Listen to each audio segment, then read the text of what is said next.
New দিল্লিতে paranormal ইনভেস্টিগেশনে গিয়ে 3 college ছাত্রের যে কি ভয়ঙ্কর পরিণতি হয়েছিল সেই সত্যি ঘটনাটাই আজ আমি এই এপিসোডে আপনাদের সকলের সামনে বলতে চলেছি। নমস্কার শ্রোতা বন্ধুরা, ভূত ভগবান চ্যানেলে আপনাদের সকলকে অনেক স্বাগত। আশা করি সবাই খুব ভালো আছেন, আনন্দে আছেন, সুস্থ আছেন।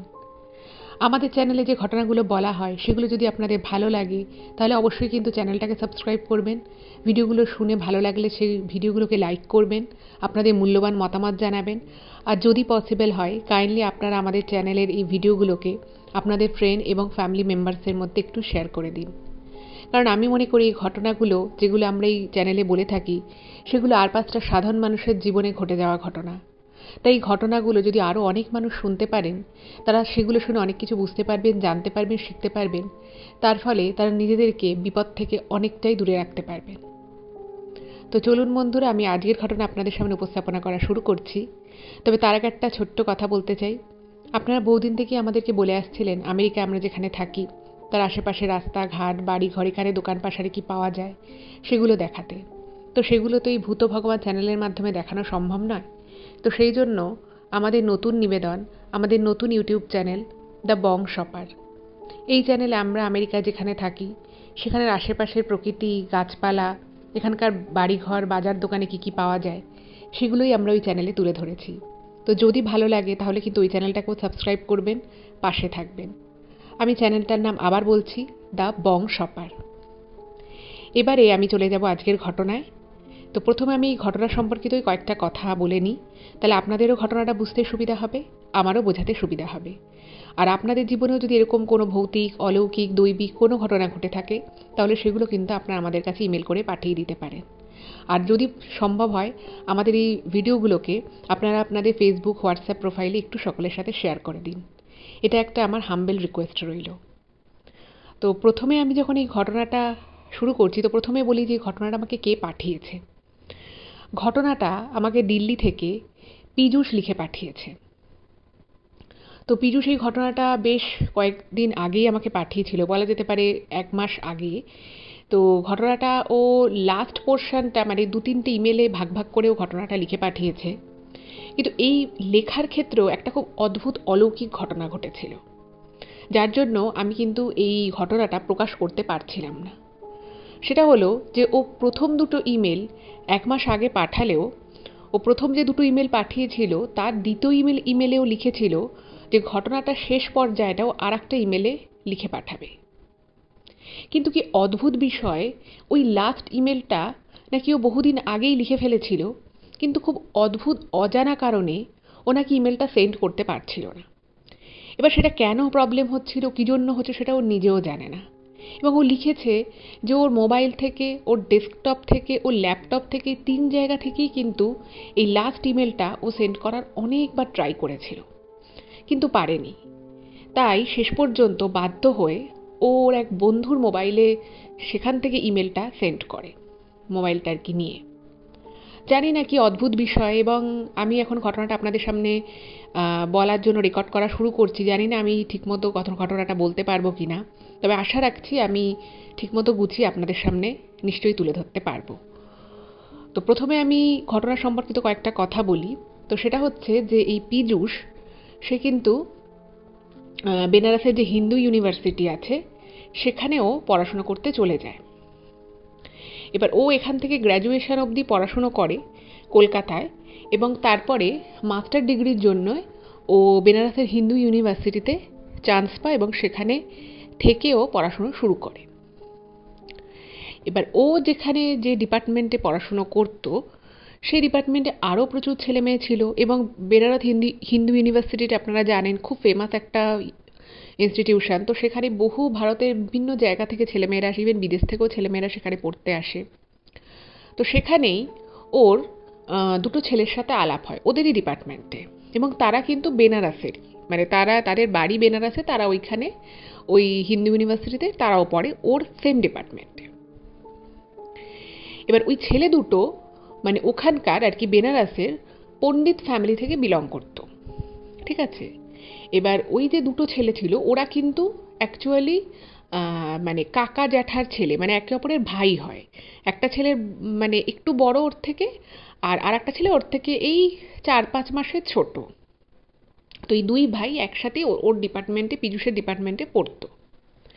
এবার ওরা যেহেতু পণ্ডিত ফ্যামিলি থেকে বিলং করতো, তো ওদের সাজ পোশাক কথাবার্তার মধ্যে না একটা বেশ মার্জিত ভাব ছিল, একটা অদ্ভুত রকমের মার্জিত শান্ত একটা স্বভাব।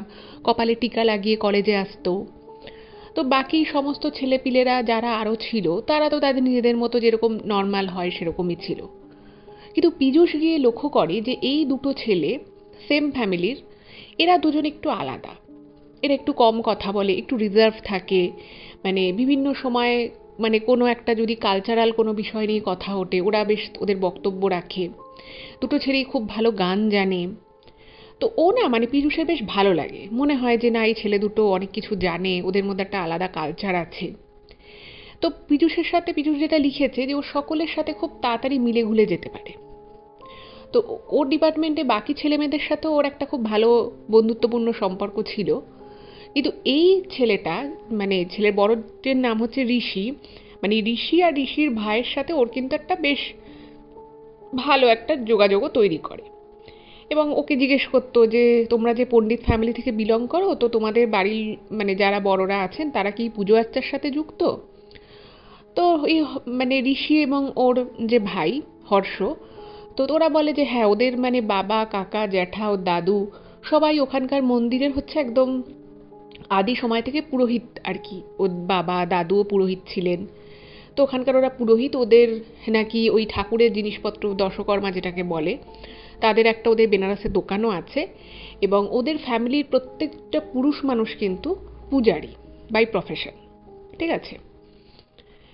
এবার যেহেতু ওর দাদুর অনেক বয়স হয়ে গেছিল, তো ওর দাদু ওই দোকানটি চালাতেন। এবং যেহেতু ওনারাই পুজো আর্চার সাথে যুক্ত ছিলেন, তো কোনো মন্দিরে বা কোথাও হয়তো একটা পুজোর দরকার পড়লো, তো ওদের দোকান থেকে ওরা সেই দশকর্মা জিনিসগুলো নিয়ে যেত।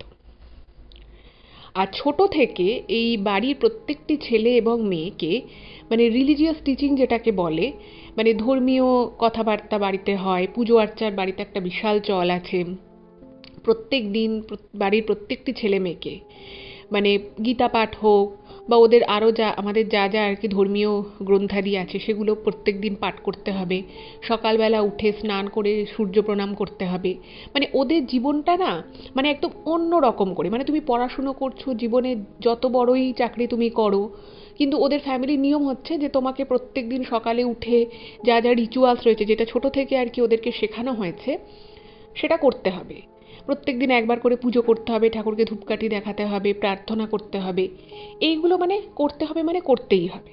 আর ছোটবেলা থেকে ওর বাবা মা ফ্যামিলির সবাই মানে ওদের জেনারেশনের প্রত্যেকে মানে এই মানে ঋষি এবং হর্ষ ওদের বাবা মাকেও দেখেছে যে কীভাবে কোনো কাজে হয়তো বেরোচ্ছে, কিন্তু পুজো আর্চা করে যা যা ওদের মন্ত্রাদি রয়েছে সেই মন্ত্রাদি উচ্চারণ করে ভক্তি শ্রদ্ধা ভরে প্রণাম টনাম করে তারপরে সে যে যার নিজের কাজে বেরোবে। তো এইগুলো ওদের মধ্যেও এসেছে।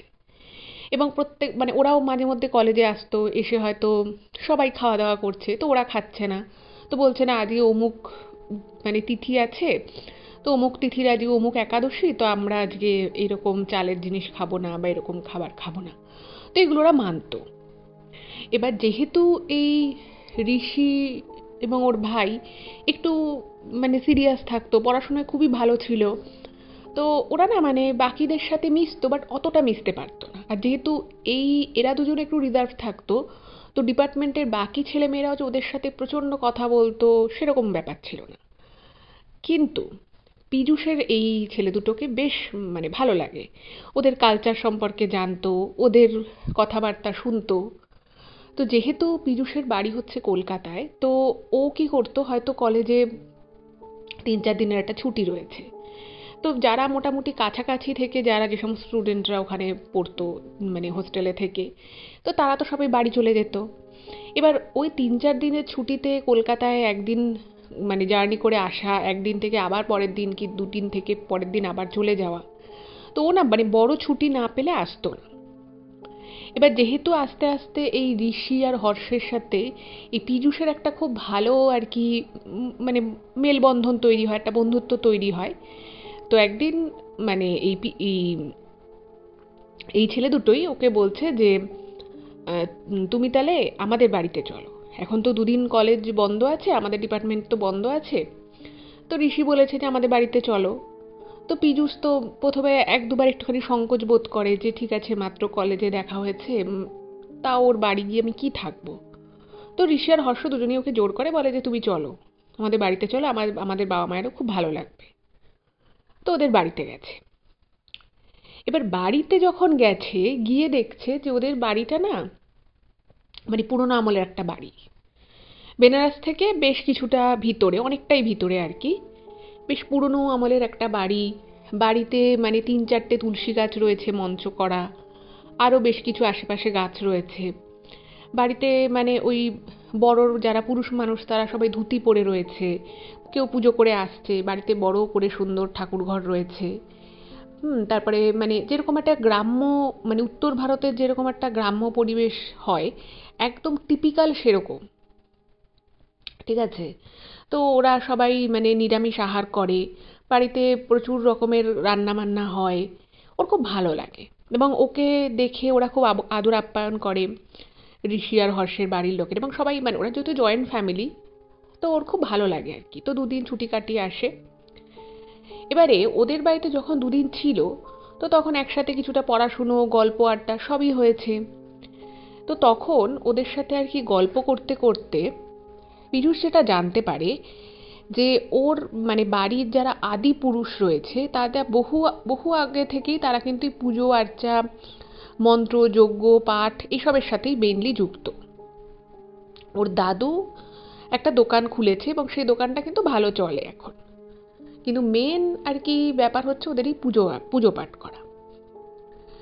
এবারে ওরা যে পুজো পাঠ করতো, সে পুজো পাঠের সাথে সাথে মানে ওদের ওই এরিয়াতে মানে ওর দাদুর আমল থেকে, ইভেন ওর দাদুরও যিনি বাবা ছিলেন তার আমল থেকেই প্রচুর মানুষ মানে ওদের ফ্যামিলিটাকে না মানে খুব পুরনো, খুব প্রেস্টিজিয়াস একটা ফ্যামিলি, শুধুমাত্র ব্রাহ্মণ বা পণ্ডিত ফ্যামিলি বলে নয়, তার পিছনে ওদেরকে মানে এতটা রেসপেক্ট দেওয়ার পিছনে আরও একটা কারণ আছে।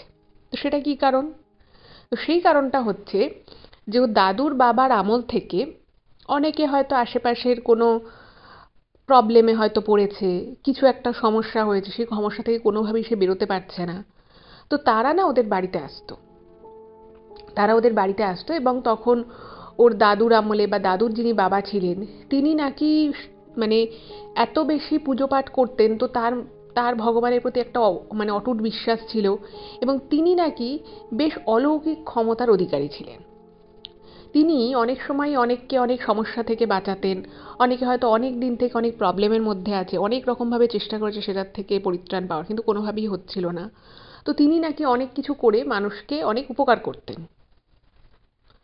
এবার এই যে ব্যাপারটা ছিল সেই ব্যাপারটা কিন্তু ওর দাদুর মধ্যেও আসে এবং দাদুর মধ্যে আসা থেকে ওর বাবার মধ্যেও কিছুটা আসে।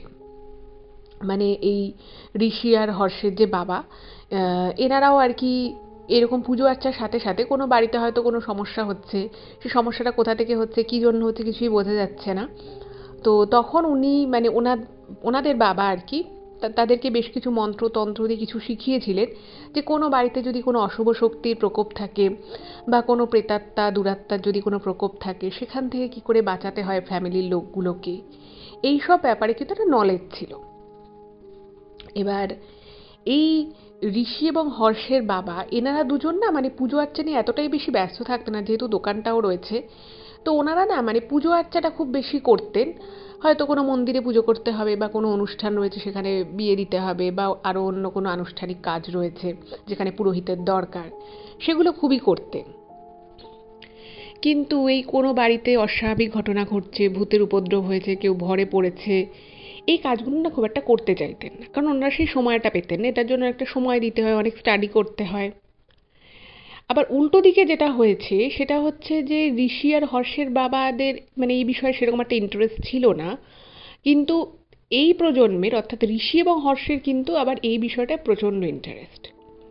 তো ওরা কী করতো, ছোটোবেলা থেকেই দাদুর কাছে গিয়ে এই ব্যাপারটা সম্পর্কে জানতো যে এটা কী ব্যাপার, এরকম কি সত্যিই কোনো মানে দুরাত্মা প্রেতাত্মার কোনো প্রভাব কোনো বাড়িতে বা কোনো মানুষের উপরে পড়তে পারে কি না, সেটা যদি পড়ে সেটা কী করে বুঝতে হবে, সেটাকে কী করে সেখান থেকে মানুষকে বাঁচাতে হবে, এই জিনিসগুলো কিন্তু ওরা ছোটোবেলা থেকেই মানে খুব ইন্টারেস্ট যেহেতু ওদের ছিল, ব্যাপারটা ওর দাদুর থেকে জানে। এবার ওরা যখন একটু বড় হয়, তো তখন ওদের দাদু মাঝে মধ্যে ওদেরকে ছোটোখাটো কোনো কাজে নিয়ে যেত দেখানোর জন্য যে কীভাবে কী হয়। আচ্ছা, এবার এখানে একটা কথা বলে রাখি, যেটা পীযূষ লিখেছে, যে ও যতটুকু দেখেছে বা যতটুকু এই বিষয়টার মধ্যে থেকে ও জেনেছে, সেটা হচ্ছে যে এই কাজগুলো যারা করে তারা কিন্তু নিজেদের শরীরটাকে আগে, সবার আগে যে কাজটা করতে হয় সেটা নিজের শরীরটাকে বন্ধ করতে হয়। এবার আপনারা ভাবছেন যে শরীর বন্ধ করা আবার ব্যাপারটা কি? সত্যি কথা বলতে কি, আজকে আমি যে ঘটনাটা এখন আপনাদেরকে বলছি, এই ঘটনাটা সত্যিই ভীষণ ইন্টারেস্টিং একটা ঘটনা, এবং এরকম ঘটনা কিন্তু আমি এর আগে খুব একটা শুনিনি। এর আগে প্রফেসর রয় একটা এরকম প্যারানর্মাল ইনভেস্টিগেশনের মানে 3টে পর্বে একটা ঘটনা বলেছিলেন। তো এরকম প্যারানর্মাল ইনভেস্টিগেশনের রিয়েল ঘটনা কিন্তু খুব একটা শোনা যায় না, আর এই ঘটনাটা কিন্তু স্পেশালি ভীষণ ইন্টারেস্টিং, সেটা আপনারা লাস্ট অবধি শুনলে বুঝতে পারবেন। তো ওদেরকে প্রথমে বলল যে আগে শরীর বন্ধ করা শিখতে হবে। এবার শরীর বন্ধ করা মানে কিন্তু জাস্ট একটা মন্ত্র পড়ে নিজেকে বন্ধ করে নিলাম তা কিন্তু নয়। এই শরীর বন্ধ করায় শুধু মন্ত্রোচ্চারণ থাকে না, তার কিছু রীতিনীতি রয়েছে, এবং তার আগে এবং পরে কিছু কিছু জিনিসপত্র মানতে হয়, তো সেগুলোও কিন্তু করতে হয়। তো এই সমস্ত কিছু করে ওকে নিয়ে যাওয়া হলো, ওদের দুই ভাইকে ওরা যায়, এবং ওরা নিজে মানে চোখে দেখে যে কিভাবে একটা বাড়িতে একজনের মানে সংসারে এরকম একটা অশুভ আত্মার প্রভাব পড়েছিল, এবং ওদের দাদু কিন্তু একদম সফলভাবে সেই পরিবারটিকে ওই প্রেতাত্মার হাত থেকে কিন্তু রক্ষা করে। তো এরকম 2-3 বার ওরা গেছিল দাদুর সাথে, এবং ওদের ব্যাপারটা না বেশ ওরা রপ্ত করে নিয়েছিল। তো সেই জন্য তারপর থেকে বেশ 2-3 বার ওদের দাদু কিন্তু এই দুই ভাইকে নিয়ে যেত। তো এই সমস্ত কিছু যখন পীযূষ শোনে, ওরও কিন্তু ব্যাপারটা ভীষণ ইন্টারেস্টিং লাগে।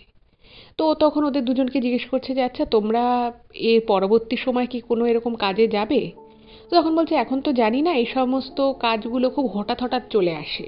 হঠাৎই হয়তো একজন বাড়িতে এসে খুব কান্নাকাটি করে বলল যে যেতেই হবে এখন, বা 2-1 দিনের মধ্যে না গেলে বড়সড় ক্ষতি হয়ে যেতে পারে, তো তখন আমরা যাই।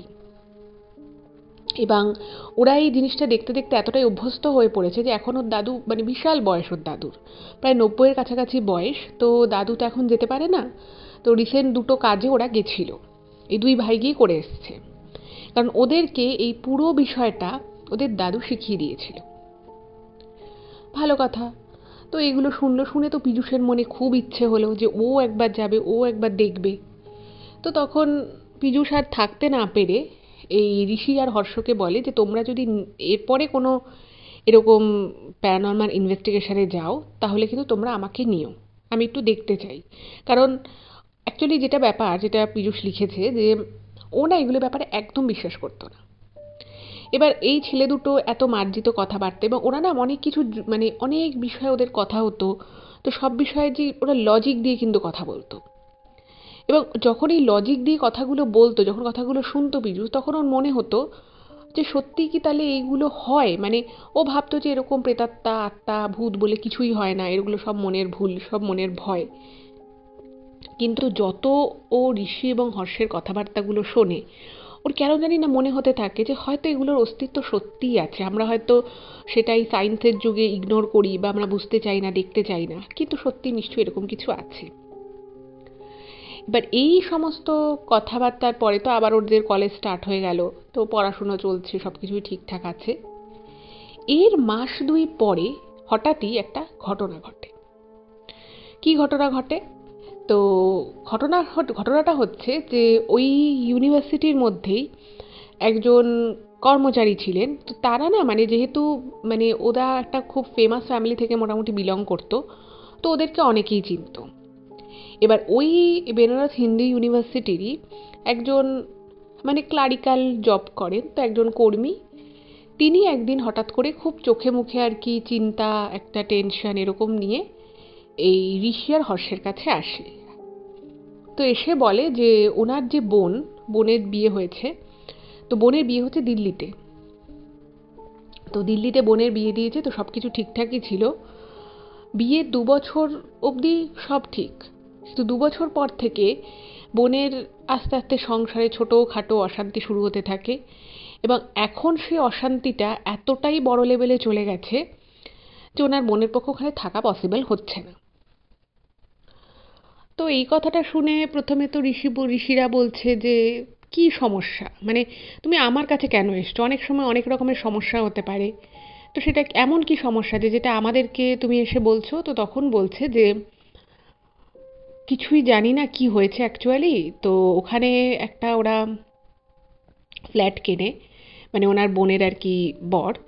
তো সেই ফ্ল্যাটে যাওয়ার পর থেকেই ওদের মানে ভিতরে যে সমস্যা, যে ঝগড়াঝাটি, সেটা খুব বাজে রকমভাবে বাড়তে থাকে এবং এখন ওর মানে ওনার বোনকে শ্বশুরবাড়ি থেকে রাখতে চাইছে না। বলছে আপনাদের মেয়ে পাগল, আপনাদের মেয়ে উল্টোপাল্টা কাজকর্ম করে, এরকম নানান কথাবার্তা বলছে। তো এটা নিয়ে ওরা কিছুদিনের জন্য তোদের বোনকে শ্বশুরবাড়ি থেকে নিয়ে আসে, বাপের বাড়িতে রাখে। কিন্তু সেখানে রেখে ডাক্তার দেখানো হয়েছে, কাউন্সেলিং করানো হয়েছে, কিন্তু কোনো কিছুতেই মানে ওর বোন যেটা ওরা দাবি করছে যে পাগল, পাগলামি করে, সেরকম কিছুই কিন্তু পাওয়া যাচ্ছে না। আবার ওনার মানে ওনার যে বোনের যে বর, সে যে আবার তাকে ছেড়ে দিতে চাইছে বা চাইছে না তার সাথে সংসার করতে একেবারেই, এরকমও কিন্তু কোনো ব্যাপার নয়। কিন্তু সমস্যাটা অ্যাকচুয়ালি কোথায় হচ্ছে সেটা কিন্তু বহুদিন থেকেই আর কি সমস্যা হচ্ছে। বিভিন্ন ডাক্তার দেখানো হয়েছে এবং যখন শ্বশুরবাড়ি থেকে ওই মানে নতুন ফ্ল্যাট থেকে তাকে যখন নিয়ে আসা হচ্ছে, সে কিন্তু শারীরিকভাবে মানসিকভাবে অনেক সুস্থ থাকছে। কিন্তু অদ্ভুতভাবে সে যখনই ওই ফ্ল্যাটে যাচ্ছে, ওই নিউ দিল্লিতে ওদের ওই যে ফ্ল্যাটে, সেই ফ্ল্যাটে গিয়েই কিন্তু সে সত্যি এমন কিছু কিছু উৎপটাং কাজ করছে যেটা কিন্তু একেবারেই এক্সপেক্টেড নয়। তো এই কথা যখন ঋষি আর হর্ষ শুনলো, তো তখন বলছে, ওই ভদ্রলোক বলছে যে আমি যাওয়া আসার সমস্ত খরচাপাতি আমরাই করব, তো আপনারা শুধু যান, গিয়ে একবার ব্যাপারটাকে দেখে আসুন, কারণ আমাদের মনে হচ্ছে ব্যাপারটা খুব একটা স্বাভাবিক নয়। কারণ অনেক দিন হয়ে গেল, ডাক্তার দেখানো হয়েছে, কাউন্সেলিং করানো হয়েছে, মানে কোনোভাবেই ওই ফ্ল্যাটে গেলে ও ভালো থাকছে না। এবার বলছে যে আমরা সে কথা জানিয়েছি আমাদের মেয়ের যে হাজবেন্ড তাকে। তো সে বলছে যে আমি এত টাকা দিয়ে ফ্ল্যাট কিনেছি, আমি কি এখন ফ্ল্যাট ছেড়ে থাকবো নাকি? এটা কি কোনো কথা হলো যে ও ফ্ল্যাটে এলেই ওর মাথা খারাপ হয়ে যাচ্ছে, ফ্ল্যাটে এলেই সবার সাথে ও খারাপ ব্যবহার করছে? এটা তো হতে পারে না। স্বাভাবিক কেউই এখনকার দিনে ফট করে যদি বলে যে একটা জায়গায় নতুন করে আসার পরে সে অস্বাভাবিক আচরণ করছে, খারাপ কথা বলছে, এটা তো মেনে নেওয়া যায় না, কেউই এটাকে লজিক্যাল ভাববে না। তো সেই জন্য ওর মানে এই ভদ্রলোক এই ঋষি আর হর্ষের কাছে এসছে সাহায্য চাইতে। তো ওরা বললো যে ঠিক আছে, আমি বাড়িতে কথা বলি, বাড়িতে কথা বলে কালকে জানাবো। তো এই বিষয়ে ওরা দুজনে কথাবার্তা বলছে, তো সেই সময় পীযূষ ঢুকেছে। তো পীযূষ বলছে যে কি হয়েছে। তো পীযূষকে বলেছে যে এরকম আমাদেরই এই ইউনিভার্সিটিরই একজন ক্লার্ক, তিনি আমাদেরকে চেনেন, আমার দাদুকেও চিনতেন, তো তিনি আমাদেরকে এরকম একটা জায়গায় যাওয়ার জন্য বলছে। এবার এই ঘটনার মানে 2 মাস পরে হচ্ছে ওদের ফাইনাল পরীক্ষা। তো ভাবছে যে এখন যদি আমরা দিল্লি যাই, সে দিল্লিতে গিয়ে এই কাজটা করতে সময় লাগবে, তো সেদিন মানে যেতে যেতেই বহু ঘন্টা লেগে যাবে, তারপরে সেই কাজ করা, কাজ করে আবার ফিরে আসা, মোটামুটি খুব কম হলেও 3 থেকে 4 দিনের কাজ। তো স্বাভাবিকভাবেই ভাবছে যেটা কি যাবো না যাবো না, এই কাজটায় যাওয়া ঠিক হবে কি ঠিক হবে না। এবার পীযূষ তো মনে মনে ভাবছে, মানে ও বিভিন্ন পজিটিভ কথা বলছে যে না, তোমরা যখন কাজটা করতে পারো তোমাদের কিন্তু যাওয়া উচিত। একটা মানুষ বা একটা পুরো পরিবার কষ্ট পাচ্ছে, নিশ্চয়ই হয়তো এরকম কোনো সত্যিই ব্যাপার আছে, এত যখন ডাক্তার বুদ্ধি দেখিয়েও কিছু হলো না, তাহলে হয়তো সত্যি এরকম কোনো অস্বাভাবিক কিছু ব্যাপার থাকলেও থাকতে পারে। এবার পীযূষ ক্রমাগত ওদেরকে এনকারেজ করছে যাওয়ার জন্য। তার পিছনে কারণটা কি? তার পিছনে কারণটা হচ্ছে যে ও নিজের চোখে একবার এই ব্যাপারগুলো কি করে ঘটে, ইনভেস্টিগেশন কি করে করতে হয়, সেটা কিন্তু ও নিজের চোখে দেখতে চাইছিল, কারণ ওর খুব ইচ্ছে। তো তখন ঋষি আর হর্ষ বললো যে না, আমরা বাড়িতে গিয়ে কথা বলি, দাদু তো অনেক বয়স হয়েছে, তো দাদুকে যদি নাও বলি, বাবা মাকে তো বলতেই হবে। তো ওরা তো পীযূষ তো বলছে যে হ্যাঁ ঠিক আছে বাড়িতে বলো, কিন্তু একটা মানুষকে যখন এত সাহায্যের দরকার, তাকে আমার মনে হয় সাহায্য করা উচিত। এটা বললো এবং 2 দিনের মধ্যে এই ঋষি আর হর্ষ জানালো যে ওরা ওদের বাড়িতে কথা বলেছে, তারা বলেছে যে ঠিক আছে তোমরা যেতে পারো। এবার পীযূষ তো খুব খুশি এবং পীযূষ বলছে যে তোমরা যাই করো আমাকে নিয়ে যেতে হবে। আমি নিজে চোখে এগুলো দেখতে চাই, আর আমার এই প্যারানর্মাল ইনভেস্টিগেশন মানে ব্যাপারটা আমার খুব ইন্টারেস্টিং লাগে। এবং আমি মনে করি যে আমি যখন তোমাদেরকে এত ভালো চিনি, আমরা সেম কলেজে পড়ি, সেম ডিপার্টমেন্টে, তো আমার তো একবার উচিতই তোমার সাথে যাওয়া। তো ও বলে যে তুমি যাই বলো, যাই করো, আমি তোমাদের সাথে যাচ্ছি। এবার এই কথা শুনে প্রথমে ঋষি বলছে যে না, তুমি আমাদের সাথে কোনোভাবেই যেতে পারবে না, কারণ এই ধরনের প্যারানর্মাল ইনভেস্টিগেশন ব্যাপারটা কিন্তু অতটা মানে যতটা দেখতে মনে হয় খুব সহজ বা দেখতে খুব এক্সাইটিং লাগে, বেশ মজাদার লাগে, ব্যাপারটা কিন্তু অ্যাকচুয়ালি এরকম নয়। বলছে দেখো, এই কাজে কিন্তু প্রচুর রিস্ক থাকে, আর আমাদের দাদু আমাদেরকে বহু বছর আগে থেকে এই বিষয়গুলো সম্পর্কে জানিয়েছেন, বিষয়গুলো সম্পর্কে আমরা নিজেরা জেনেছি, মন্ত্র পাঠ করা, দাদু প্রত্যেকটা জিনিস আমাদের হাতে ধরে শিখিয়েছেন।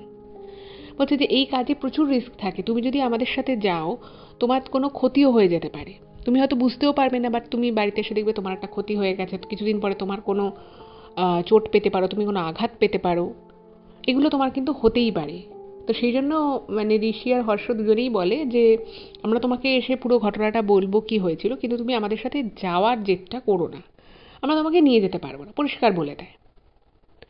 তো পীযূষ তো মানে নাছোড়বান্দা, বলছে যে না, আমি শিখে নেবো তোমাদের যা যা তোমাদের দাদু শিখিয়েছে, আমি একটু হলেও শিখে নেবো, আমার নিজের কোনো ক্ষতি হবে না, আমি শুধু নিজের চোখে দেখবো। বলছে আমি দূরে দাঁড়িয়ে থাকবো, তোমরা যা করার করবে।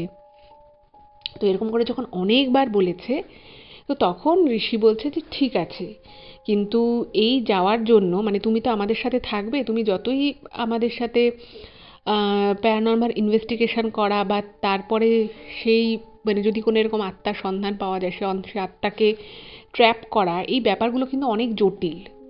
এবার তুমি ওগুলো হয়তো বুঝবে না বা তুমি সেই জিনিসের সাথে যুক্তও থাকবে না, কিন্তু তোমাকে কিন্তু নিজের শরীর বন্ধন করতে হবে।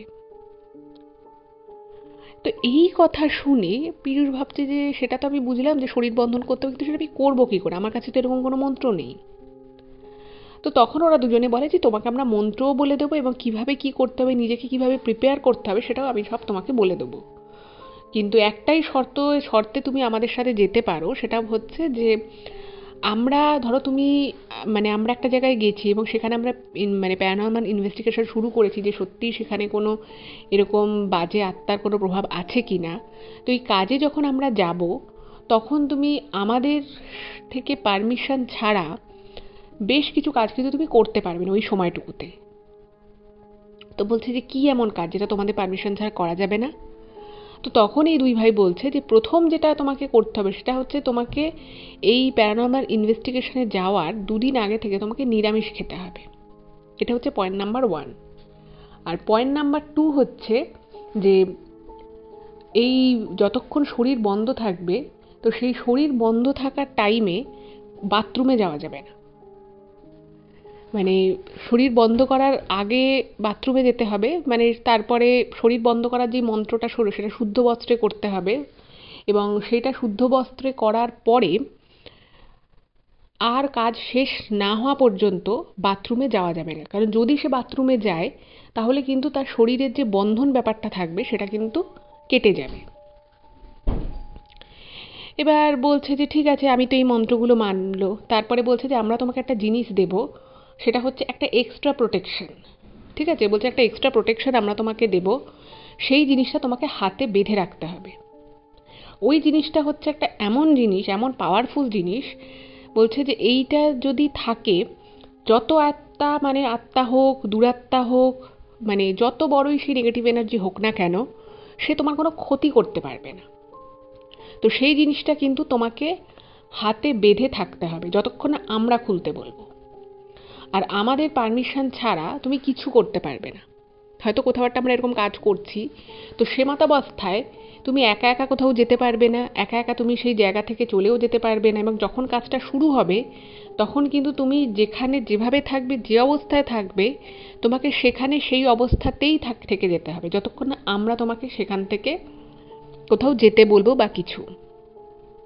তো এরকম বেশ কিছু কথা ওকে বলে পীযূষকে, এবং পীযূষ বলে যে ঠিক আছে, আমার কোনো অসুবিধে নেই, আমি তোমাদের সাথে যাব। এবার এর ঠিক 2 দিন পরে ওদের মানে ওই ভদ্রলোককে একটা গাড়ি ফিট করে দেয়। তো বলছে যে তোমরা এই গাড়ি নিয়ে যাও, মানে ওনারই আর কি পরিবারের গাড়ি। বলছে তোমরা তোমাদেরকে ড্রাইভার পৌঁছে দেবে এবং ওই গাড়ি ওখানেই থাকবে, তোমরা কাজটা করে আবার বেনারস ব্যাক করবে। এবার ওই গাড়িতে একটা ড্রাইভার ছিল এবং এই ঋষি, হর্ষ আর পীযূষ এই তিনজনে মিলে প্যারানর্মাল ইনভেস্টিগেশনের উদ্দেশ্যে বা সেই বাড়িতে কি সমস্যা আছে, কোনো আত্মার সত্যি প্রভাব আছে কি না, সেখানে কেন এরকম অলৌকিক ঘটনা ঘটছে, অদ্ভুত ঘটনা ঘটছে, সেগুলো মানে ইনভেস্টিগেট করতে ওরা বেরিয়ে গেল। এবার যাচ্ছে যাচ্ছে, এবার দিল্লির ওখানে একটা রাস্তা রয়েছে, সেটার নাম হচ্ছে প্যাটেল চক, একটা গোল চক্কর মতো একটা জায়গা। তো প্যাটেল চকের ওখানে এসে, মানে আমি এক্স্যাক্ট জায়গাটার নাম বলছি না, তো ওখান থেকে অশোকা রোড ধরে আরও বেশ কিছুটা যেতে হবে। আমি এক্স্যাক্ট জায়গাটা বা এক্স্যাক্ট ফ্ল্যাটের নাম আমি বলবো না, সোসাইটির নামটা ও রিভিল করেছে, বাট সেটা আমার মনে হয় সোশ্যাল মিডিয়াতে বলাটা ঠিক হবে না, তো সেটা আমি বলছি না। তো ওখানে গিয়ে ওরা পৌঁছেছে। আচ্ছা, এখানে একটা কথা বলে রাখি, ওই ভদ্রলোকের বোনের যিনি হাজবেন্ড ছিলেন, তিনি কিন্তু মানে ওই এরিয়াটা না, মানে বলা যেতে পারে খুব লাক্সারি বা খুব পশ না হলেও সেটা কিন্তু ভালোই অভিজাত এলাকা, এবং ওই জায়গায় মানে নতুন ফ্ল্যাটের প্রচুর দাম, মানে কোটি টাকার উপরে দাম। এবার উনি যেহেতু সেকেন্ড হ্যান্ড ফ্ল্যাটটা কিনেছে, তো ওনার একটু কম টাকা পড়েছিল। তো বড় বড় সেখানে ফ্ল্যাট রয়েছে। তো প্রথম যখন ওরা ওখানে গিয়ে পৌঁছলো, তো পীযূষ ভাবছে মনে মনে যে এরকম একটা বড় লোকি জায়গা, সব দামি দামি গাড়ি পার্কিংয়ে রয়েছে, বলছে যে এখানে এরকম কোনো অদ্ভুত অলৌকিক ভৌতিক ব্যাপার কি করে ঘটতে পারে। মানে এই এক্সপেরিয়েন্সটা হওয়ার আগ অবধি পীযূষের কিন্তু এই বিষয়ে খুব একটা নলেজ ছিল না। মানে ও যে মানতো না ভূত সেটা নয়, কিন্তু ও ভাবতো যে ভূত ঠুত তো সব গ্রামের দিকে থাকে বা অন্ধকার জায়গা, রাতের বেলা হয়তো কোনো ফাঁকা জায়গায় এরকম কিছু হয়তো হয়। তো ও এসে যখন ওই ফ্ল্যাটটার কাছে এসে দাঁড়ায়, ওর মনে হয় এরকম একটা বড় লোকি জায়গায় এখানে ভূত কি করে থাকবে, এটা তো থাকা সম্ভব নয়। ওর খুব অবাক লাগে। তো যাই হোক, তো ওরা দুজনে মানে বাকি যে দুজন ছিল ঋষি আর হর্ষ, তো ওদের সাথে ও যায়। তো ফ্ল্যাটটা ছিল ওরকমই 16-17টা ফ্লোর রয়েছে। তো তার মধ্যে 9th ফ্লোরে হচ্ছে সেই বোনের বাড়ি। তো বলে দিয়েছে, ঠিকানা ফিকানা সব দিয়ে দিয়েছে, আগে থেকে ফোন করা ছিল, ওদের সাথেও ফোনে রাস্তায় কথা হয়েছে। তো ঢুকেছে ঘরে, ফ্ল্যাটের ঘরে ঢুকেছে। এবার ঢুকে দেখছে, মানে যেটা পীযূষ লিখেছে, মানে ঠিক এবার এবার যে মানে ও যেভাবে লিখেছে আমি কিন্তু এবার সেভাবেই সমস্ত বর্ণনাগুলো দিচ্ছি। দেখছি যে ফ্ল্যাটের পুরো সোসাইটিটা খুব ঝাঁ চকচকে একটা মানে সোসাইটি কমপ্লেক্স, সেখানে খুব সুন্দর মেনটেন প্রপার্টি। এবার ফ্ল্যাটটার ভিতরে যখন ঢুকেছে, দেখছে খুব ভালো করে একদম কাঠের ইন্টেরিয়ার করা, সুন্দর, কিন্তু পুরো ঘরটার মধ্যে কেমন জানি সব কিছু খুব ম্লান লাগছে। মানে এত সুন্দর করে ইন্টেরিয়ার করা, বাট ঘরের মধ্যে কিছু মানে ঢুকেই ওর মনে হলো পীযূষের যে মনে হচ্ছে ঠিক ঠিক নেই বাড়িটা। আচ্ছা, এখানে একটা কথা বলে রাখি, ওই ঘরে ঢোকার আগে কিন্তু মানে ওই ফ্ল্যাটের ভিতরে ঢোকার আগে ঋষি ওকে ওই মন্ত্রটা বলে দেয় এবং বলে যে তুমি শরীরটা বন্ধ করে নাও, কারণ আমরা তো এখন ঢুকছি এখানে আর এখন কোনো কাজকর্ম করব না। তাই ওকে হাতে একটা সুতো আর কি ওরা নিয়ে গেছিলো, বেশ 8টা লাল সুতো দিয়ে ধাগা আর কি, সেটা একটা কিছু ঠাকুরের মন্ত্রপুত একটা সুতো। তো বলেছো যে এটা এখন বাঁধার দরকার নেই, যখন আমরা এই বিষয়ে কাজটা শুরু করব তখন তুমি করবে। আর আমরা এখন প্রথম ঢুকছি, আমাদের এখন শরীরটা বন্ধ করে ঢোকাই ভালো। তো যখন ভিতরে ঢুকেছে, দেখছে এত সুন্দর ফ্ল্যাট, কিন্তু ফ্ল্যাটটা কীরকম ম্লান লাগছে, মনে হচ্ছে যেন আলো ঢুকছে না ঘরে ঠিক মতো, মনে হচ্ছে যেন ঘরে কিছু একটা নেই। সেটা কী নেই ও বুঝতে পারছে না, কিন্তু পীযূষের মনে হচ্ছে যে কিছু একটা তো গন্ডগোল আছে। তো দেখছে ওর ওই যে ভদ্রলোক ছিল, তার বোনের হাজবেন্ড, তার শ্বশুর শাশুড়ি, হ্যাঁ, তাদের একটা বাচ্চা ছেলে, সকলেই ঘরের মধ্যে রয়েছে। মানে বাচ্চাটা একদমই ছোট বাচ্চা। তো সেই বাচ্চাটাকে তার শাশুড়ি আর কি সামলাচ্ছে, কোলে নিয়েছে। তো এই অবস্থায় ঋষি বলছে যে উনি কোথায়, মানে ওই দিদি কোথায় আর কি, যার আর কি বোনের কথা বলা হয়েছে, তো সেই বোন কোথায়। তো ওকে এরা দিদি বলে সম্বোধন করছে, বলছে ওই দিদি কোথায়। তো বলছে যে যা কন্ডিশন, ওকে ঘরের মধ্যে এমনি মানে রেখে দেওয়াটা সম্ভব নয়, বা রাখতেও যদি হয় তাহলে ওকে সবসময় চোখে চোখে রাখতে হবে। এবার যেহেতু বাচ্চাটা ছোট, তো তাকেও দেখাশুনো করতে হচ্ছে, ফলে মানে ওই দিদিটাকে বলছে যে ওরা ঘরের মধ্যে হাত বেঁধে, খাটের সাথে হাত বেঁধে রেখে দিয়েছে, নালে নাকি সে প্রচণ্ড উল্টোপাল্টা কথা বলে, সবাইকে মারার জন্য তেড়ে তেড়ে আসে, কখনো প্রচণ্ড চিৎকার করে, এরকম আর কি। তো ওদের না একটু অবাক লাগলো যে একটা মানুষকে হাত বেঁধে খাটের সাথে রেখে দেওয়া হয়েছে, এটা তো মানে অমানবিক ব্যাপার টাইপের। তো বলছে যে সে কি, আপনি মানে এরকম কেন করেছেন, ওনার তো এভাবে হাত বেঁধে থাকলে তো তার তো অসুবিধে, তার হাত ফুলে যাবে। তো বলছে যে কিছু করার নেই, আমরা ওকে মানে সকালবেলাটা ওকে ফ্রি রাখি, ও সকালবেলাটা একদম শান্ত থাকে, তো ও নিজের মতো কিছুক্ষণ নিজে থাকে। কিন্তু যখনই ওর এরকম বাড়াবাড়িও করতে থাকে তখন আমাদের হাতে আর কোনো উপায় থাকে না, কারণ ও যদি চিৎকার চেঁচামেচি করে ফ্ল্যাটে আরও লোকজন আছে, তারা ডিস্টার্বড ফিল হবে, সবাই আমাদের কাছে এসে কমপ্লেন করবে। অলরেডি এরকম কমপ্লেন পেয়েওছি আমরা, ট্রিটমেন্টও করানো হয়েছে, কিন্তু কোনো কিছুতেই কোনো লাভ হচ্ছে না। তো সেই জন্য বাধ্য হয়ে আমরা এটা করছি। আবার হয়তো ও যখন খাওয়া দাওয়া করবে ওকে আমরা খুলে দেবো। তো বলছে যে একবার তো তাহলে ওনাকে দেখতে হয়। তো তখন দরজাটা ওরা আস্তে করে ফ্ল্যাটের, মানে ওই ফ্ল্যাটটা হচ্ছে 4 BHK ফ্ল্যাট, তো একটা ছোট বেডরুমে, সে বেডরুমে এসি রয়েছে, মানে পরিষ্কার পরিচ্ছন্ন বেডরুমটা। তো দেখছে যে ওরকম খাটের মধ্যে দুটো হাত বাঁধা রয়েছে খাটের সাথে। আর ওরা যখন প্রথমবারের জন্য ওই ভদ্রমহিলাকে দেখে তো তখন দেখছে যে সে সাইড করে ঝিমিয়ে রয়েছে, মানে ঘুমের মধ্যে রয়েছে এরকম। এবারে দেখে তো পীযূষেরও খুব খারাপ লাগলো, মানে ঋষি হর্ষ দুজনেরই খারাপ লেগেছে যে এরকম একটা মানুষ এরকম নিস্তেজ হয়ে পড়ে রয়েছে, ছোট বাচ্চাটা, সেও মাকে খুঁজছে কখনো কখনো। সবসময় কি আর সে দাদু ঠাকুমা বাবার কাছে থাকতে চায়, সে তো চাইবে যে তার মায়ের কাছে সে কিছুক্ষণ থাকবে। তো তখন বলছে, মানে এবার ব্যাপারটা বলছে যে পুরোপুরি বলুন ব্যাপারটা অ্যাকচুয়ালি কী হয়েছে, মানে ওরা কিছুটা শুনে এসছে কিন্তু এদের বাড়ি থেকে যখন এসছে এখানে কাজের জন্য তো পুরোটা শুনতে হবে। তো তখন বলছে যে বিয়ের পরে 2 বছর পর থেকেই প্রথম আর কি অশান্তি শুরু হয়। তো অশান্তিটা কি, অশান্তিটা হচ্ছে যে প্রথমে আর কি বউটা ভালোই ছিল, মানে ওই দিদিটার কথা আর কি বলছি, সে ভালো নর্মাল কথাবার্তা বলতো, শান্তশিষ্ট ছিল। কিন্তু 2 বছর পর থেকেই সে হঠাৎ করেই, মানে ওরা সিমলা মানালি ঘুরতে গেছিলো, তো সিমলা মানালি থেকে ঘুরে আসার পর হঠাৎ করেই না সবার উপরে একটু মানে চিৎকার চেঁচামেচি করতে থাকা, ছোট ছোট ব্যাপারে প্রচণ্ড বেশি রিয়্যাক্ট করা, এই ব্যাপারটা শুরু হলো।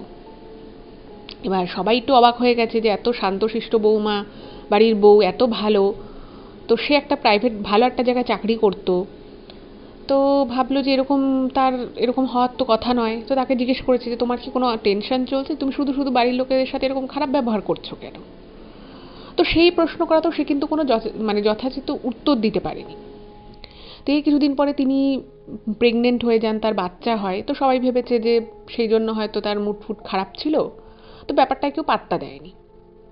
কিন্তু এই বাচ্চার যখন 6-7 মাস মতো বয়স হয়ে যায় ততক্ষণ অবধি কিন্তু আবার নর্মাল ছিল, কোনো প্রবলেম ছিল না। কিন্তু বাচ্চার যখন 6-7 মাস বয়স হয়ে যায় তারপর থেকে কিন্তু সে প্রচণ্ড আর কি শর্ট টেম্পার হয়ে যায়, কিছু ভালো না লাগলে মুখের উপরে খাবার ছুঁড়ে ফেলে দেওয়া, জিনিসপত্র ঘরের ভাঙচুর করা, মানে বাচ্চা হয়তো ঘুমোচ্ছে তার সামনেই ঘরে জিনিসপত্র ভাঙচুর করছে, তার ঘুম ভেঙে যাচ্ছে সে বাচ্চা কান্নাকাটি করছে, এরকম অস্বাভাবিক আচরণ করতে থাকে। তো তাকে বলা হয় যে ঠিক আছে তুমি, তোমার হয়তো কোনো সমস্যা হচ্ছে, চলো তোমাকে ডাক্তারের কাছে নিয়ে যাওয়া হোক। তো সেই ডাক্তারের নাম শুনে সে মানে প্রচণ্ড জেদ করছে, চিৎকার করছে, এবং যখন সে চিৎকার করছে, রাগ করছে, জেদ করছে, তখন তার চোখ মুখ পুরো উল্টে যাচ্ছে, মানে চোখ উল্টে যাচ্ছে, মুখ চেঞ্জ হয়ে যাচ্ছে, অদ্ভুত রকমের ব্যাপার হচ্ছে। তো তাকে ডাক্তারের কাছে কোনো রকমে জোর করে নিয়ে যাওয়া হয়। তো ডাক্তার দেখে বলে যে সেরকম কোনো মেজর কোনো প্রবলেম নেই, কিন্তু হতে পারে ওনার হয়তো সাইকোলজিক্যাল কোনো ইস্যুজ হচ্ছে।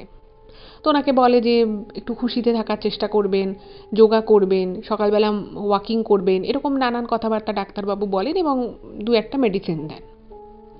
কিন্তু সে না মেডিসিন খায়, না সে নিজেকে ভালো রাখার জন্য, খুশি রাখার জন্য কোনো কাজকর্ম করে, সে মানে কিছুই করছে না। আচ্ছা, এইটা একটা গেল। উল্টো দিকে যেটা হলো সেটা হচ্ছে যে ওই দিদি, সেই আর কি বাড়ির বউ, তিনি একটা জায়গায় চাকরি করতেন, আমি আপনাদেরকে বললাম। তো সে ওখান থেকেও কিন্তু রিজাইন দিয়ে দেয় হঠাৎ করেই, বাড়িতে কারোর সাথে কোনো কথাবার্তা বলে না, এবং সে বলে যে আমি আর চাকরি করব না। এরপর থেকেই কিন্তু সে মানে পুরো কন্ট্রোলের বাইরে আস্তে আস্তে চলে যায়, এবং যখন সে রাগ হতে থাকে, চিৎকার করতে থাকে, সে ভীষণ রকমভাবে অসংলগ্ন কথা বলতে থাকে।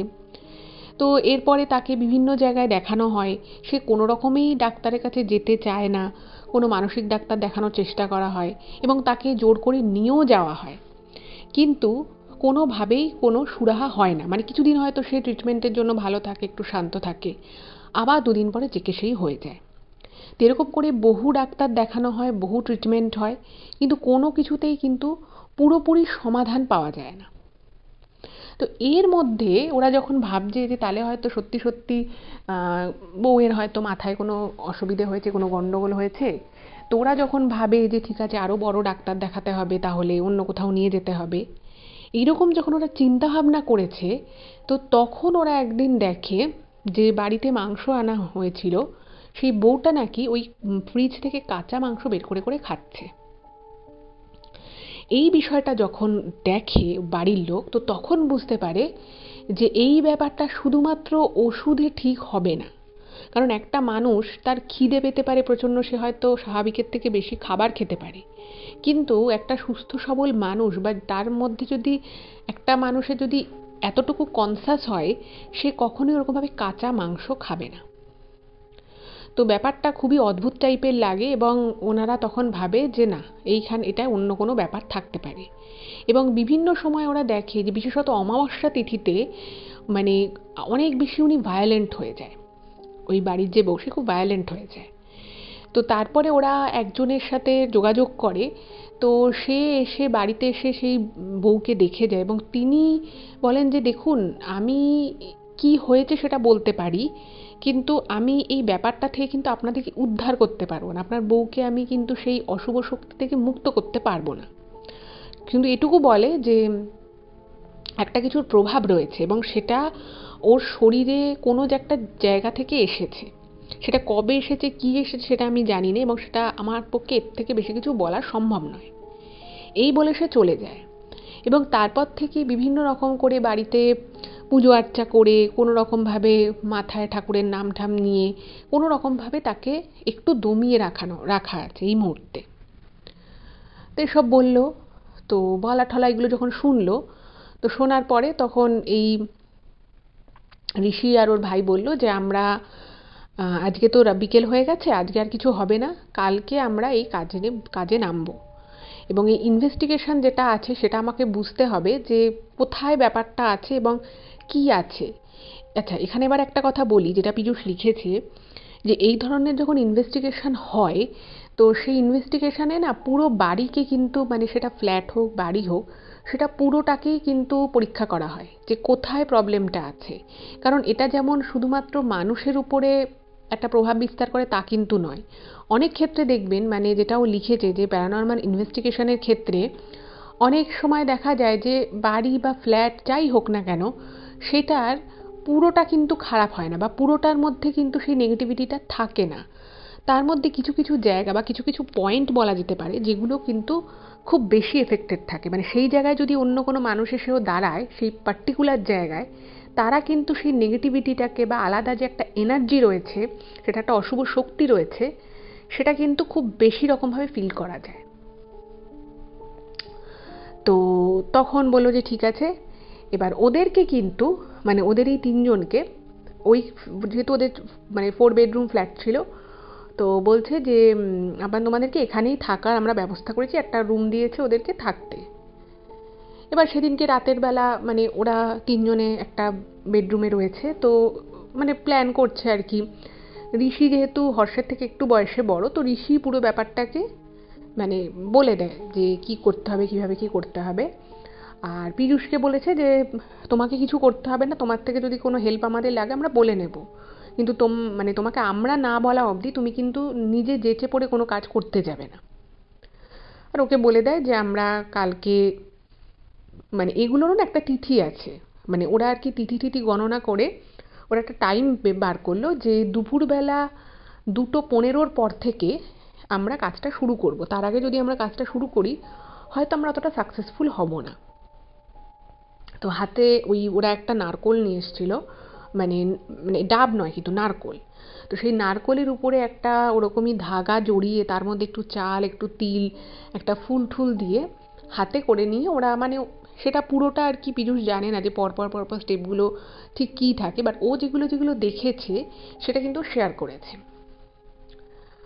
যাই হোক, তো সকালবেলা হয়েছে, ওই বাড়িতে গেছে, তো সকালবেলাই মানে ওরকম গর্জন করছে, মানে খুব রেগে গেলে মানুষ যেরকম আর কি গলা আওয়াজ করে, তো সেরকম করে আওয়াজ করছে, আর জিনিসপত্র ছোঁড়ার মানে শব্দ পাচ্ছে। তখনও কিন্তু ওরা ঘর থেকে বেরোয়নি। তো এই সমস্ত শব্দ পেয়ে ঋষি তো মানে বেরিয়েছে ঘর থেকে। তো অদ্ভুত বিষয় হচ্ছে যে ওই ভদ্রমহিলাকে তার বাড়ির কিন্তু কেউ বলেনি যে তিনজন এসেছে বা তারা কাজ করবে, এবং ওই সময় যখন আর কি ওরা ঢুকেছিল সেই সময় উনি পুরো ঝিমিয়েছিল, কথাবার্তাও ঘরে খুব আস্তে বলছে, আর ওই ঘরের দরজা অলওয়েজ বন্ধ থাকে, এসি চালানো থাকে, ফলে বাইরের ঘর থেকে আওয়াজ ভিতরের ঘরে যাওয়ার কোনো চান্স নেই। কিন্তু জানি না কিভাবে ওই ভদ্রমহিলা জানতে পেরে গেছেন, এবং উনি প্রচণ্ড মানে হিন্দিতেই কথা বলছেন, কিন্তু প্রচণ্ড ভারী আওয়াজে, যে আওয়াজটা একটা মহিলার গলা থেকে বেরোনো প্রায় ইম্পসিবল, তো এইরকম একটা ভারী আওয়াজে খুব কর্কশ কণ্ঠে কিন্তু সে বলতে থাকে যে তোরা এই তিনটে ছেলেকে এনেছিস, এই তিনটে ছেলেকে আমাকে তাড়ানোর জন্য এনেছিস, এরা আর ঘন্টা এই বাড়িতে থাকতে পারে সেটাই আমি দেখব। তোরা কি ভেবেছিস যে এই তিনটে ছেলে মিলে আমাকে তাড়াবে এখান থেকে, আমাকে এখান থেকে ভাগিয়ে দেবে, ওদের আমি এমন ক্ষতি করব যেটা ওরা ভাবতেও পারছে না, তার সাথে তোদেরও ক্ষতি করব, এরকম করে বলছে। তো তখন হর্ষ জিজ্ঞেস করছে বাড়ির লোককে যে আপনারা কি বলেছেন ওনাকে যে আমরা এসেছি? তখন বলছে যে একদমই না, তোমাদেরকে দরজাটা খুলে একটা ফাঁক দিয়ে আমরা দেখি, যা তোমাদের মধ্যে একজনই সেটা দেখেছে, আর সেই সময় ও ঘুমোচ্ছিল, আর আমরা যতটা আস্তে আস্তে কথা বলেছি, আর ওর ঘরে দরজা বন্ধ থাকে, এসি সব সময় চলছে, ফলে ওর গলার আওয়াজ মানে পাওয়ারই কথা নয়। আর তোমরাও তো বেশি কথাবার্তা বলছো না কিছু না, আর ওর ঘর তোমার ঘর থেকে অনেকটাই দূরে, ফলে ও যেটা কি করে জানলো সেটা আমরা নিজেরাও জানি না, ওর কাছে ফোন নেই, কিছু নেই, ও কি করে জানলো? যাই হোক, তো দেখছে যে সকালবেলা এরকম প্রচণ্ড আর কি খুব ঝামেলা করছে। তো তখন এই ঋষি আর হর্ষ বলল যে ওনাকে কিচ্ছু বলবেন না, ওনাকে ওরকম চিৎকার করতে দিন, দরজাটা বন্ধ করে রাখুন, তাহলে আর বাইরে আওয়াজ যাবে না। আর বলছে যে যখন ওনাকে খেতে দেবেন, তো তখন ও আর কি ওই ঋষি ও বাড়ি থেকে একটু ঠাকুরের মানে পুজো দেওয়ার প্রসাদ এনেছিল, একটু মিষ্টি, তো ওখান থেকে একটু মিষ্টি ভেঙে দিয়ে বলছে যে আপনি এই যখন ওকে খেতে দেবেন বউকে, তো এই মিষ্টিটা একটু মিশিয়ে দেবেন, সেটা জল হোক বা যা কিছু হোক, ওটা মিশিয়ে খাইয়ে দেবেন। অদ্ভুত বিষয় হচ্ছে যে রান্নাঘরে খাবার প্লেট সাজানো হয়েছে, এবং দিতে যাওয়ার আগের মুহূর্তে একটু করে ওই মিষ্টিটা একটু ভেঙে, জাস্ট একটুখানি ভেঙে জলে আর খাবারে দেয়া হয়েছে, এবং সেটা শোনা বা দেখার কোনোটারই সুযোগ কিন্তু এই বউয়ের নেই।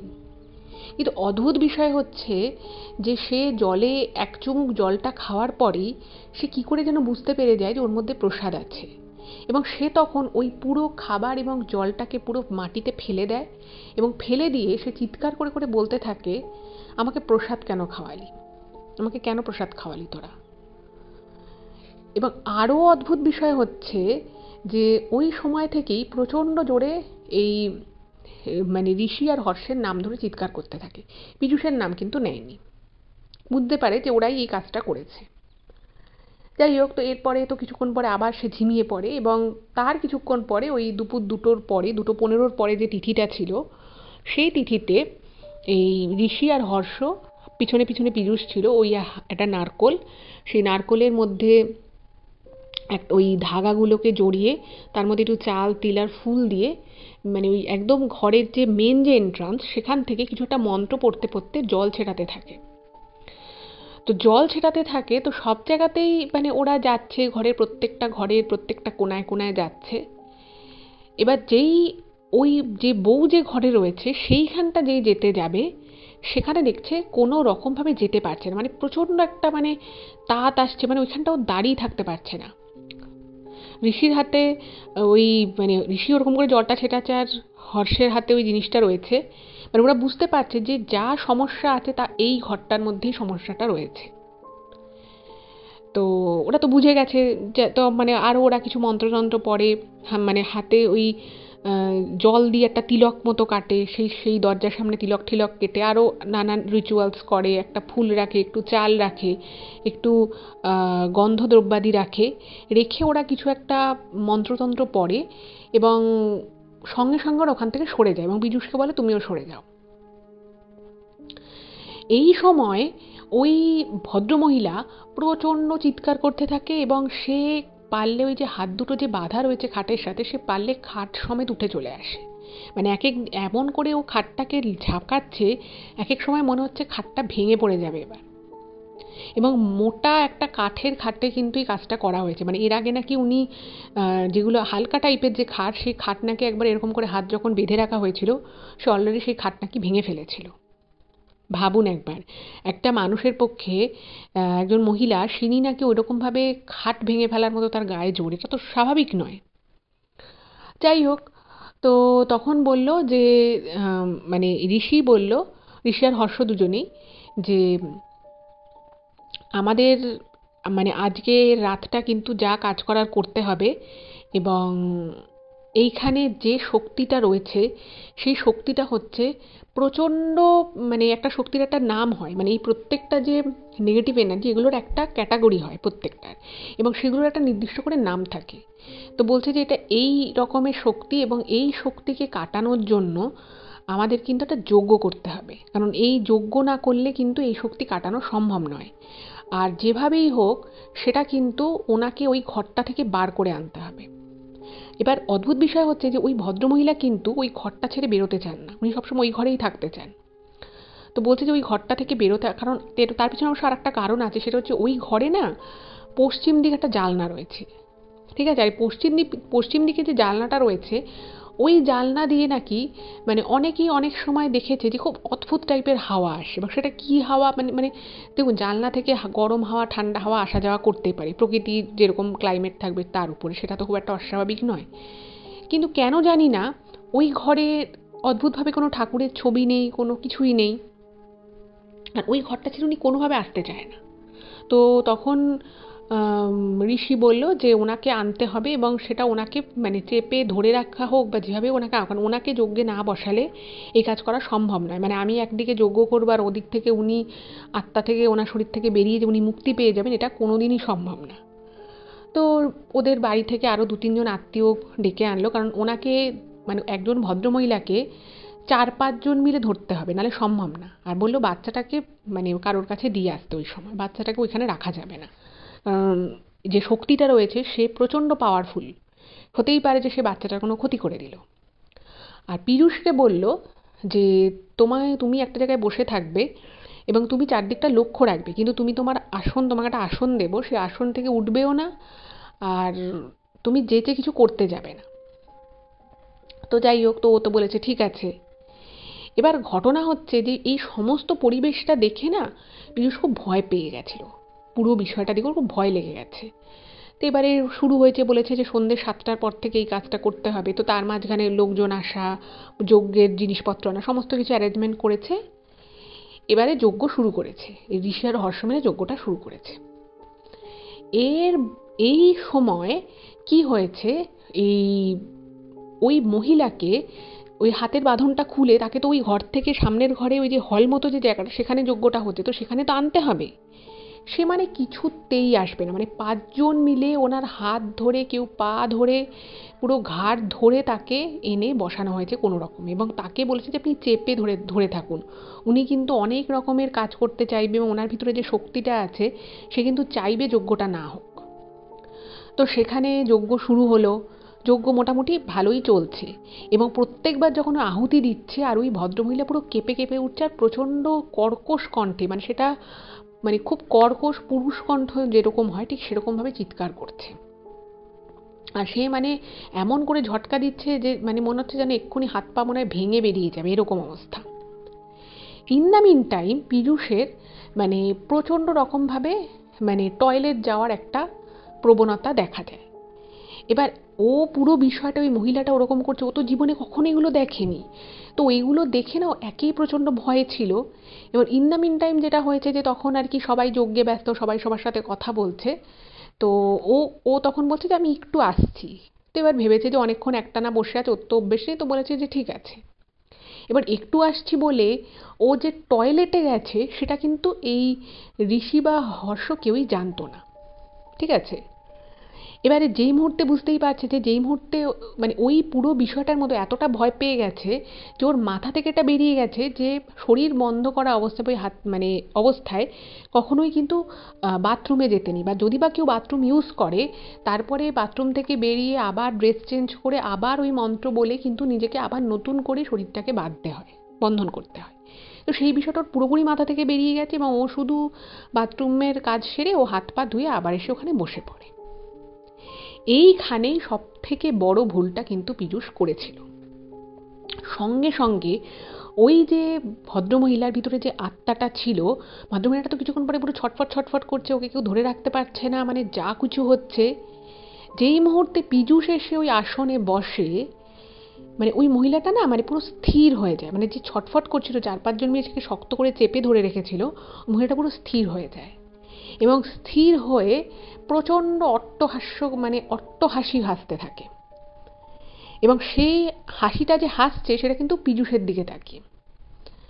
তো এই সময় মানে ঋষি বুঝতে পেরেছে যে কিছু একটা গন্ডগোল হলো এখানে।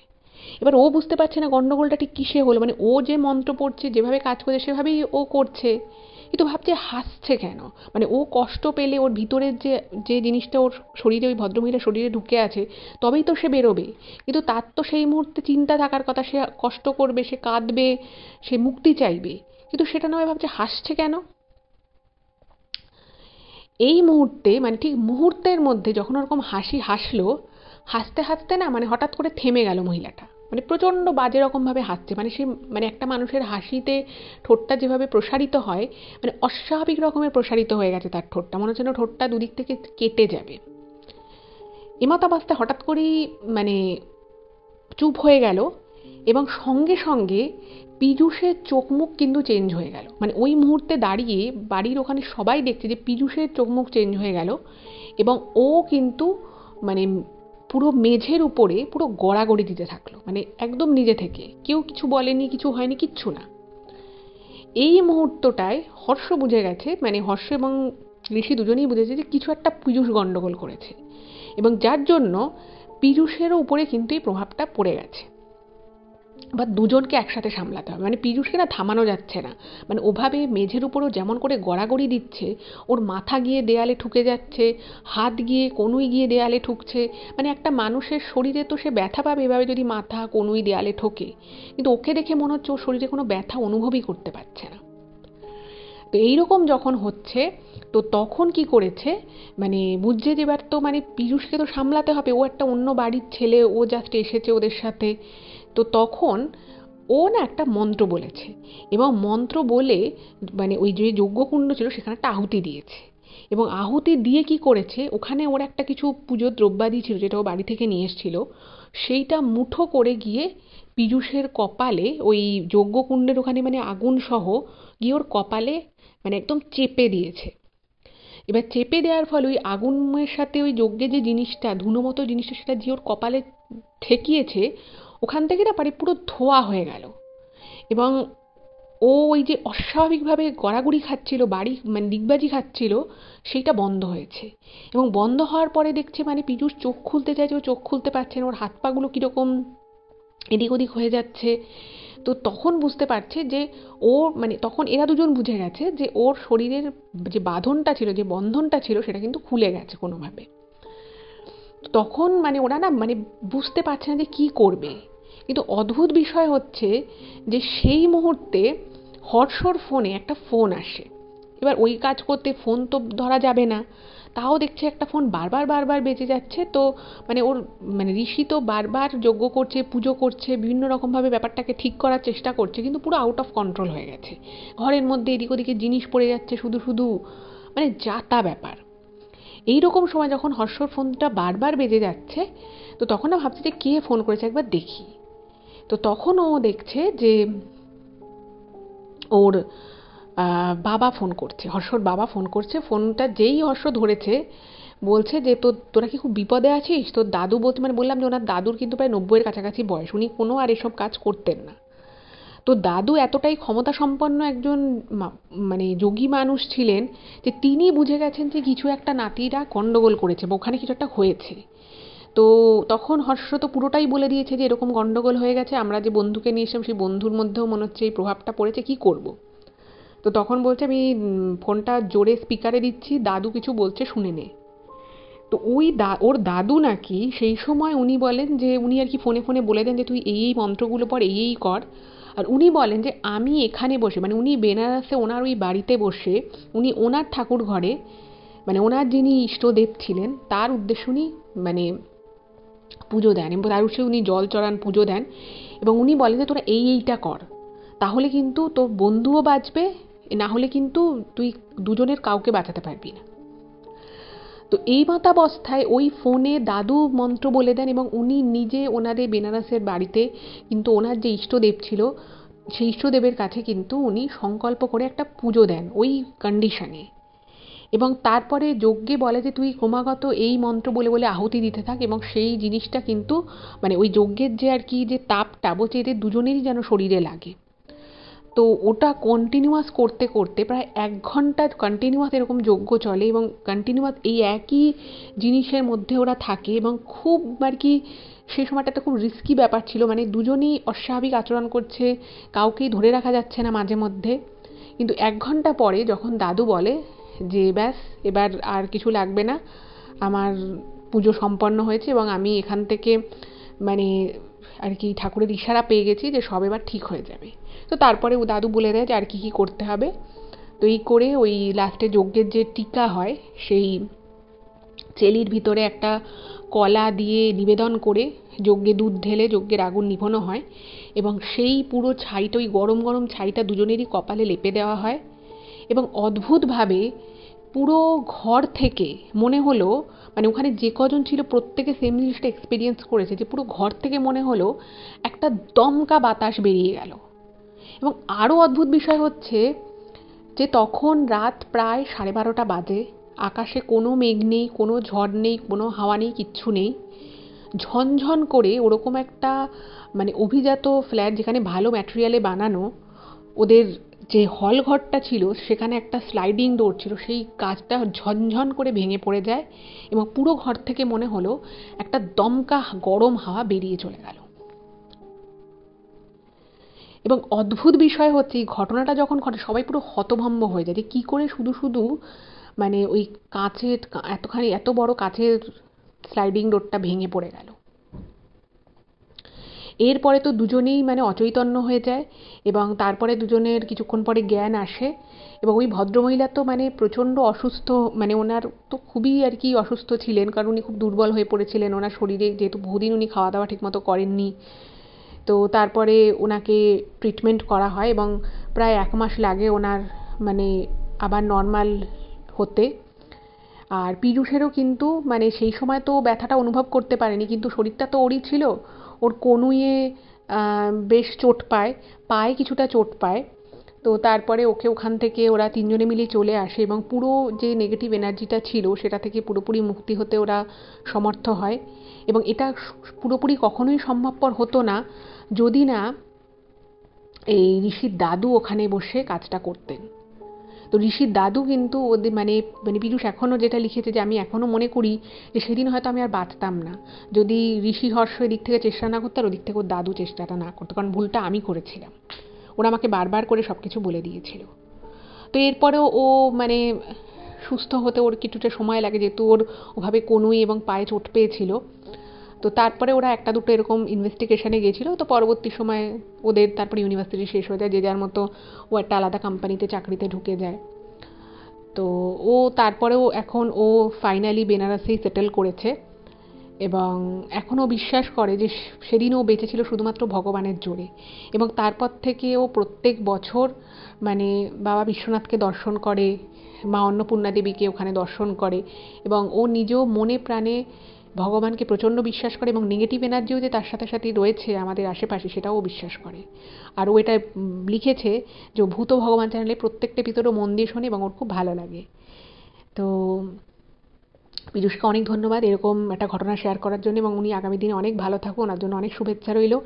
আপনাদের কেমন লাগলো অবশ্যই জানাবেন। আর পীযূষ এটাও লিখেছে যে আপনাদের যদি কোনো এই বিষয়ে কোনো মন্তব্য থাকে সেটাও যেন আপনারা লেখেন, এবং ও প্রত্যেকটা কমেন্ট পড়বে বলেছে। ভালো থাকবেন, দেখা হচ্ছে পরবর্তী ভিডিওতে। নমস্কার।